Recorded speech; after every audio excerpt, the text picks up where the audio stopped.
This video has the updated best keyboard and mouse settings for Fortnite. Now, whether you plug your keyboard and mouse on a console or play on a regular PC, it's important to have a good keyboard and mouse to complement your gameplay. I usually play on different setups, however the one I currently have right now is the Geek Made 68 Pro, as well as the Inphic In6 SE. This combination is actually sweet, especially this mouse. The In6 SE is a great mouse and they're actually sponsoring this video to show you what it means to have a professional gaming mouse. For starters, this mouse is 58 grams and is actually a little bit lighter than my Logitech Superlight. It also has a 20 million clicks lifespan, a long-lasting 400 mAh battery, and pretty much everything you can think of, it's in this gaming mouse. Vibrant lighting, adjustable DPI, and of course triple connectivity.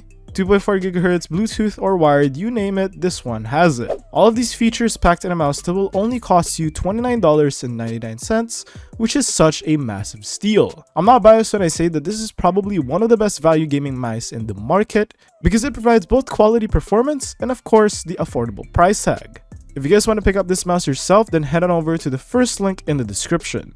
Anyways, back to the video. Starting out with the video settings, these are the best settings I've found so far. Make sure you're on full screen and you're playing on native resolution. Turn VSync off and make sure your frame rate limit is set to one level above your monitor's refresh rate, unless you play on a 240Hz monitor. If you have a PC that can pump out 240 FPS stable, you want to make sure you have a monitor that matches that as an output. However, if you can only play on stable 144 FPS or 165 FPS, then you can adjust accordingly. I do get stable 240 FPS in game because I play on performance mode. This is not available to console, so if you play on a console, then you want to make sure you have the 120 FPS option enabled if you have a 120Hz monitor. And most of these settings are up to personal preference, but definitely keep in mind that I do play on a 240Hz monitor and I get stable 240 FPS with these video settings. Next, for the audio settings, there's really not much here to really do except maybe sound quality and visualize sound effects. I guess try to make sure you have your audio set to the level of which you're comfortable with. Then of course the sound quality is set to low because that helps in reducing a little bit of the input delay, even just a little bit.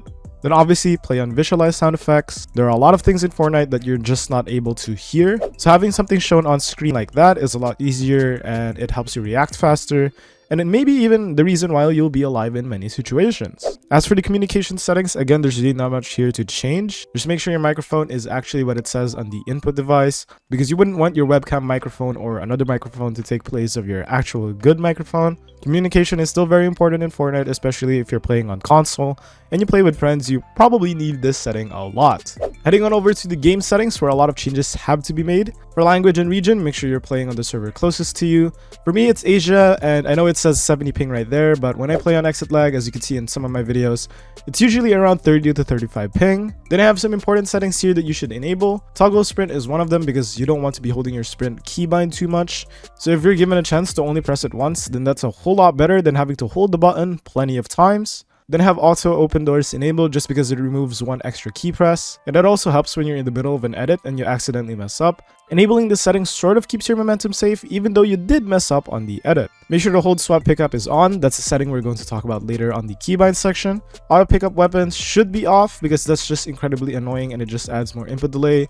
If you're playing on mouse and keyboard, you should probably be doing scroll wheel pickup anyways, so this setting is just completely irrelevant for you. For the swap fire inputs for pump and dump, I'm not really 100% sure what this does, but I heard from a lot of people that you should turn it on, so I'll just keep it on for now. Although that's maybe up to personal preference, I don't really know. For preferred item slots, I don't 100% recommend this setting. However, I also don't think that you should completely ignore it. If this is something that you want to try out, then feel free to do so. It's a feature that I personally don't like, but hey, if you like it, then give it a go.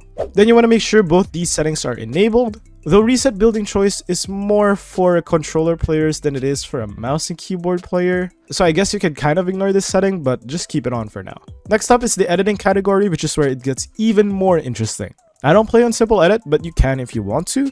Although it's really annoying to play against and you definitely have a smaller skill ceiling. But to be honest, since you're playing on mouse and keyboard, there's probably no reason for you to play on simple edit, so I don't even know why I'm saying this. Because learning how to actually build an edit is really easy on mouse and keyboard compared to it is on controller. Then I have disable pre-edit option enabled, which is something I recommend. Pre-edits aren't that big anymore and it really just hinders your ability to perform better edits. You can accidentally pre-edit something and that's just not going to help in a very important situation, especially in game. I do have auto confirm edits on both, and I recommend that too. The difference between confirm edit on release and non-confirm edit on release is so small now that you wouldn't notice anything different in terms of input delay. But if you're just switching to mouse and keyboard, it's just so much easier to be a good player on edit on release that it's just 10 times better to play on it, in my opinion. There are a lot of pros that play on confirm edit on release. Booga plays on confirm edit on release. So definitely try this out for yourself, as it makes the learning process a lot easier. Then you want to scroll down until you get to replays. Now you want to make sure that all the replays are turned off because they are relatively useless. It just adds an extra layer of input delay to what's already a CPU intensive game. Just use Shadowplay at this point, or OBS if you want to VOD review. It's probably better that way. For energy saving, make sure to set the activate sleep mode after to never. This setting is only ever useful when you're playing on a laptop, so if you are, then I think 10 minutes is fine, but if you're playing on a PC, just keep it off. Then for the game UI tab, you want to make sure that reticle is turned on, damage number scale set to 125%, and the HUD scale set to 80%. These numbers are the sweet spot for Fortnite competitive. Everything else here is pretty much up to personal preference, as you would 100% need to see most of the stuff that it says on here, so feel free to copy these settings if you want to. Next, we're going to move on over to the mouse and keyboard settings. I do play on 6% both x-axis and y-axis sensitivity, and pretty much everything here is set to standard, and I don't play around these settings as much. With that said, I do play on 800 dpi, which is the standard for most mouse and keyboard players. Now you are free to copy these settings if you want to, but remember that my sensitivity may be too slow or too fast for some people. It usually depends on your mouse space, on your mouse pad. That will determine your sensitivity, and I would personally just use these as a baseline and then adjust accordingly. For zoom scaling, I do have it on legacy, which is what most pros do, I believe, and what Peterbot does. Then for custom diagonals, you want to make sure that this is turned on, and I currently play on 65 forward diagonal, 90 strafe angle, and 135 backward diagonal. This is probably the best custom diagonals to use right now. It's not too weird that it's detrimental to your movement, just a perfect diagonal movement in my opinion. For the keybinds, there's a lot to unpack here for just one video. My last video was literally a whole video talking about binds, so I'm not going to go full in detail for this one. However, I will teach you a few things. For use, make sure you have scroll wheel up as your secondary bind. Then for the edit settings, use mouse wheel down for the secondary binds of both of these settings. It's such a massive advantage that mouse and keyboard players have, and you should 100% capitalize on it. And obviously, like, the edit bind should be E or F, WASD should be used, caps lock for sprint, and stuff like that. That's pretty much everything you need to know about mouse and keyboard settings. Consider subscribing, and thanks for watching.